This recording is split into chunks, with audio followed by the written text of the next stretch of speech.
केतकी और रुद्रा की शादी हो गई थी और केतकी के नाग परिवार ने उन्हें आशीर्वाद भी दिया था। लेकिन रुद्रा को पता नहीं था कि केतकी एक आम लड़की नहीं बल्कि इच्छाधारी नागिन है। दोनों की शादी के बाद दोनों हंसी खुशी रह रहे थे। लेकिन एक दिन एक गांव वाले को एक नाग ने काट लिया। हे राम, मेरे पति को नाग ने काट लिया, अब मैं क्या करूं? मेरी जिंदगी भी बर्बाद हो गई। सारा गांव वहां जमा हो गया। रुद्रा और केतकी भी वहीं थे। आखिर किस नाग ने इसे काटा है? मेरे समूह वाले तो इंसानों पर ऐसे ही हमला नहीं करते, तो ये कैसे हुआ? कोई तो वैद्य को बुलाओ। हे राम, मेरे पति की रक्षा करो। कुछ देर बाद एक वैद्य जी आए और उन्होंने पीड़ित का इलाज करना शुरू कर दिया। बहुत ही जहरीले नाग ने काटा है इसे। आखिर ऐसा जहरीला नाग गांव में आया कहां से? सरपंच जी, मुझे कुछ जड़ी बूटियां मंगवानी पड़ेगी। आप किसी को मेरे घर भेज दीजिए।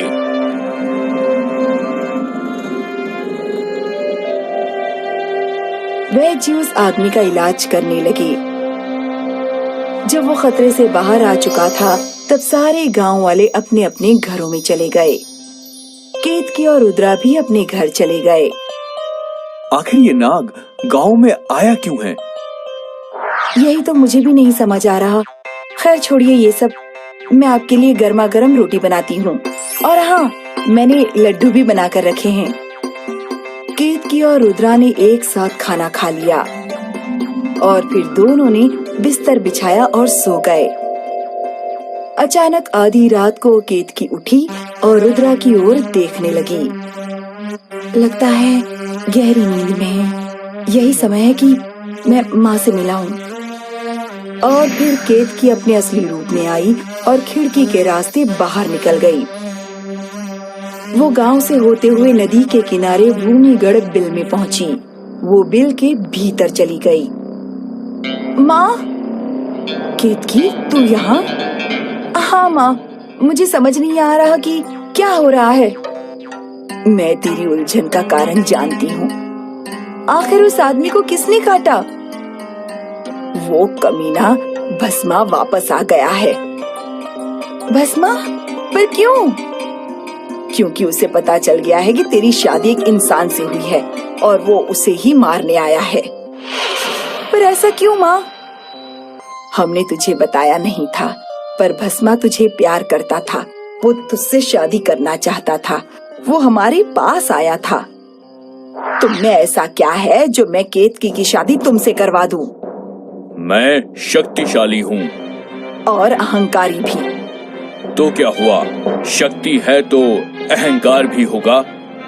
मैं अपनी बेटी की शादी किसी निर्मल दिल वाले से करूंगी, तुझ जैसे अहंकारी से नहीं। मैं भी देखता हूँ कि केतकी की शादी मेरे अलावा किससे होती है। उसका पाला मुझसे पड़ेगा, भस्मा से। बस, और अब जब वो लौट आया है तो वो तुझे और रुद्रा को ढूंढ रहा है।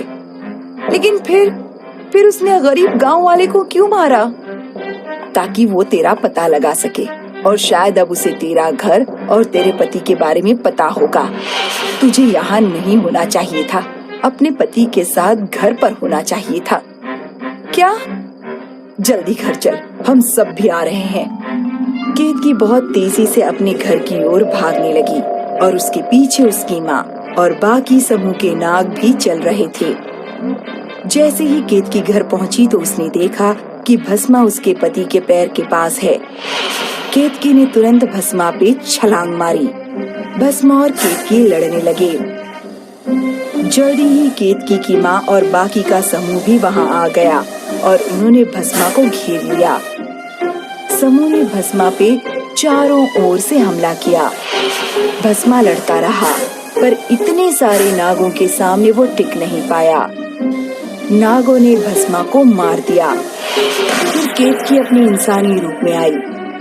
उसे कुछ चोटें लगी थीं। केतकी ने माँ और अपने समूह को इशारा किया। वो लोग तुरंत अपने बिल की ओर चले गए। जब सारे नाग जा चुके थे, तब केतकी ने एक लाठी उठाई और जोर से भस्मा पर मारी। लाठी की आवाज से रुद्रा उठ गया। क्या हुआ? नाग आया था, मैंने उसे मार दिया। तुम्हें चोट तो नहीं आई? नहीं, बस कुछ खरोंचें आई हैं। रुद्रा ने वैद्य जी को बुलाकर केतकी का इलाज करवाया और सारे गांव वालों ने केतकी की बहादुरी सराही और केतकी ने अपने प्यार को